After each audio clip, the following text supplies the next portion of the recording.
पैर और चप्पल। बीरबल बहुत नेक दिल इंसान थे। वह सदा दान करते रहते थे और इतना ही नहीं, राजा से मिलने वाले इनाम को भी ज्यादातर गरीबों और दीन दुखियों में बांट देते थे। परंतु इसके बावजूद भी उनके पास धन की कोई कमी न थी। दान देने के साथ साथ बीरबल इस बात से भी चौकन्ने रहते थे कि कपटी व्यक्ति उन्हें अपनी दीनता दिखाकर ठग न ले। ऐसे ही अकबर राजा ने दरबारियों के साथ मिलकर एक योजना बनाई कि देखें कि सच्चे दीन दुखियों की पहचान बीरबल को ही पाती है या नहीं। बादशाह ने अपने एक सैनिक को वेश बदलवाकर दीनहीन अवस्था में बीरबल के पास भेजा कि अगर वह आर्थिक सहायता के रूप में बीरबल से कुछ ले आएगा तो अकबर की ओर से उसे इनाम मिलेगा। एक दिन जब बीरबल पूजा पाठ करके मंदिर से आ रहे थे तो भेष बदले हुए सैनिक ने बीरबल के सामने आकर कहा, हुजूर दीवान, मैं और मेरे 8 छोटे बच्चे हैं जो 8 दिनों से भूखे हैं। भगवान का कहना है कि भूखों को खाना खिलाना बहुत पुण्य का कार्य है। मुझे उम्मीद है कि आप मुझे कुछ दान देकर अवश्य ही पुण्य कमाएंगे। बीरबल ने उस आदमी को सिर से पांव तक देखा और एक क्षण में ही पहचान लिया कि वह ऐसा नहीं है जैसा वो दिखावा कर रहा है। बीरबल मन ही मन मुस्कुराए और बिना कुछ बोले ही उस रास्ते पर चल पड़े जहां से होकर एक नदी पार करनी पड़ती थी। वह व्यक्ति भी बीरबल के पीछे पीछे चलता रहा। बीरबल ने नदी पार करने के लिए जूती उतारकर हाथ में ले ली। उस व्यक्ति ने भी अपने पैर की फटी पुरानी जूती हाथ में लेने का प्रयास किया। बीरबल नदी पार कर कंकरीले मार्ग आते ही 2-4 कदम चलने के बाद ही जूती पहन लेता।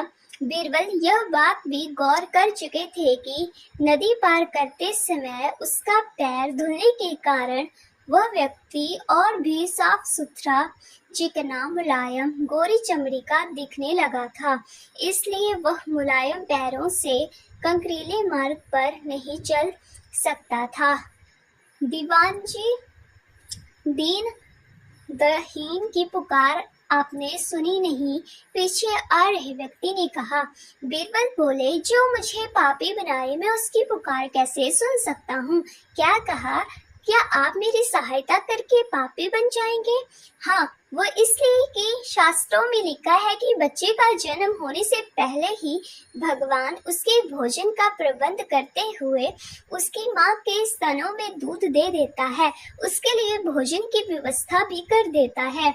यह भी कहा जाता है कि भगवान इंसान को भूखा उठाता है पर भूखा सुलाता नहीं है। इन सब बातों के बाद भी तुम अपने आप को 8 दिन से भूखा कह रहे हो। इन सब स्थितियों को देखते हुए यही समझना चाहिए कि भगवान तुझसे रुष्ट है और वो तुम्हें और तुम्हारे परिवार को भूखा रखना चाहते हैं। लेकिन मैं उसका सेवक हूँ। अगर मैं तुम्हारा पेट भर दूं तो ईश्वर मुझ पर रुष्ट होगा ही। मैं ईश्वर के विरुद्ध नहीं जा सकता। न बाबा, न मैं तुम्हें भोजन नहीं करा सकता, क्योंकि यह सब कोई पापी ही कर सकता है। बीरबल का यह जवाब सुनकर वह चला गया। उसने इस बात की बादशाह और दरबारियों को सूचना दी। बादशाह अब समझ गए कि बीरबल ने उसकी चालाकी पकड़ ली है। अगले दिन बादशाह ने बीरबल से पूछा, बीरबल, तुम्हारे धर्म कर्म की बड़ी चर्चा है, पर तुमने कल एक भूखे को निराश ही लौटा दिया, क्यों? आलम पना, मैंने किसी भूखे को नहीं बल्कि एक ढोंगी को लौटा दिया था, और मैंने यह बात भी जान गया हूँ कि वो ढोंगी आपके कहने पर मुझे बेवकूफ बनाने आया था। अकबर ने कहा, बीरबल, तुमने कैसे जाना कि यह वाकई भूखा न होकर ढोंगी है? उसके पैरों और पैरों की चप्पल देखकर। यह सच है कि उसने अच्छा भेष बनाया था, मगर उसके पैरों की चप्पल कीमती थी। बीरबल ने आगे कहा, माना कि चप्पल उसे भीख में मिल सकती थी, पर उसके कोमल मुलायम पैर तो भीख में नहीं मिले थे, इसलिए कंकड़ की गर्दन सहन न कर सके। इतना कहकर बीरबल ने बताया कि किस प्रकार उसने उस मनुष्य की परीक्षा लेकर जान लिया कि उसे नंगे पैर चलने की भी आदत नहीं, वह दरिद्र नहीं बल्कि किसी अच्छे कुल का खाता कमाता पुरुष है। बादशाह बोले, क्यों न हो, वह मेरा खास सैनिक है। फिर बहुत प्रसन्न होकर बोले, सचमुच बीरबल, तुमसे बहुत खुश हुए, तुम्हें धोखा देना आसान काम नहीं है। बादशाह के साथ साजिश में शामिल हुए सभी दरबारियों के चेहरे बुझ गए।